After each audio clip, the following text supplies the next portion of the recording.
point A, 1, 1.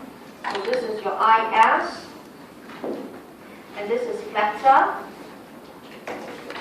right? And we know generally flatter is due to an increase in your C1, your B1, your B2, or a drop in your T1. So naturally you want to see household and firms readily react to income. You want to see them very reactive to interest rate. Okay, but you want to see income tax lower so that the right change in income is larger. Okay, so again you can take a point. You can actually see that in my lecture notes, I like to discuss interest rate drop because our eyes can follow from left to right. Okay, when you are very stressed and you have to do something leftwards, you struggle a bit. Okay, so interest rate goes down, investment goes up, so there's a movement. Okay, the Y increase. Then there is the multiplier C1Y, the B1Y. Right until you reach income Y1. Okay, so you have a big C1, B1, you have a big change in income. And if you have a big B2, the I initially already went up very significantly. So the change in Y will also be big. Okay, so conversely, if you have IS that is steeper, you can see, okay, with the same drop, you must use the same kind of interest rate. You cannot take another point. So with the same drop in interest rate, the rise in income is smaller. So it means the economy is not so sensitive. So in this case, this is due to a smaller C1, B1, firms not so sensitive to interest rate. Okay, or your income tax. Okay, so some of you, I understand when you were doing year 1 or bridging course, when you saw the IS, you just plainly memorize and then you take chance on. You may not have a clear understanding. Alright, you memorize the slope and then you just use the slope to gauge. But you could see, if you understood the multiplier process, it will reflect on the curve and the outcome. Right? Okay, so don't rush through. A good grounding in the individual curves is very useful. Okay, don't rush through. Okay, because if you can understand this step well, when I do topic 6 and topic 7, I use exactly the same approach, slope and intercept, and I change the slope, I change the intercept. Okay, right? Then you will realize you don't really memorize a lot of equations. Okay, so this is more what we call mathematical approach, right? We actually formulated equilibrium income, and then we rewrite the function, we get the slope and the intercept. Now there's another method known as graphical method. Let's turn over to page 17. I don't really recommend this method because this method is quite tedious. Okay, alright? But remember I put in my pointer last week. If you want to excel in macro, you should be good in both and use the one that is to your advantage. So this is called graphical method. It has to be drawn this way. You cannot say, I want to save paper, I put 3 of them side by side. You cannot. Why must they draw in this way is because if they share the same, okay, you can put there, they share the same horizontal axis, so they must draw below each other. Okay, the investment curve must be drawn on the left because they share the same interest rate axis. So you cannot take shortcut. You definitely must draw all the 3 diagrams. Okay, so I'll run through with you, but we'll do an exercise later. Okay, so the economy started from here first. So I'll put in the numbering to show you. Okay, this is what you did, right? C plus I plus G. You found your AE, call it AE1. Then remember, mathematically you equate it to Y. That's what you did in all your case A, B, and C. Okay, what you're doing is you found Y1. So you bring the Y1 down, okay, to the bottom diagram. Okay, now, however, your AE1 has the investment level. You added C, I, and G. In other words, at your investment curve, there was an interest rate I1 to give you investment, the big I1. So this is the standard step 1.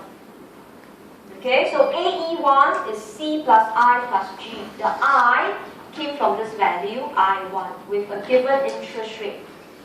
Okay, so you bring this interest rate across. Okay, right? Then with I1, matching with this Y1, you get point E1.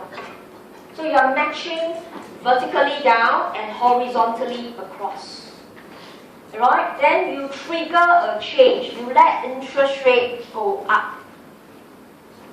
Okay? You can go back and practice interest rate goes down, but interest rate goes up, cost of borrowing goes up, the firms get lesser funds, investment drops. Okay? So in this case, I goes to I2. So if investment drop, AE will drop. So the whole AE curve shift down.